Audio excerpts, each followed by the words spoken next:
وزارة الحج والعمرة.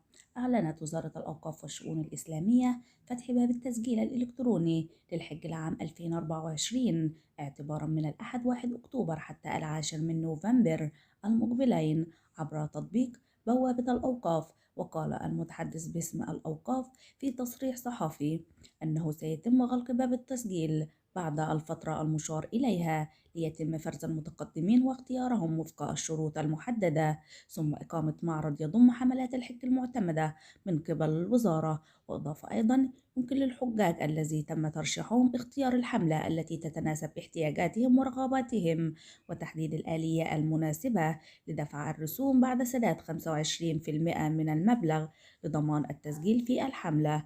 ولفت أن التسجيل يستهدف المواطنين ضمن مجموعة لا تتعدى 5 أشخاص من الأقارب: الجد وجدة وأب وأم أو أخ وأخت، ابن بنت، زوجة زوج، العمة والخالة، أو مواطنين مع مرافق مقيم واحد: زوجة أم، زوج، ابن بنت. وذكر أنه لن يسمح بالتسجيل لمن سبق له الحج إلا 3 فئات فقط. لو عجبك الفيديو فضلا وليس أمرا الاشتراك في القناة وتفعيل زر الجرس عشان يوصلك كل جديد. وكرم أخلاق كبير جدا لو دعمتنا بلايك واشتراك، هيبقى كرم أخلاق كبير جدا من حضرتك. في رعاية الله وأمنه، سلام الله عليكم ورحمته وبركاته.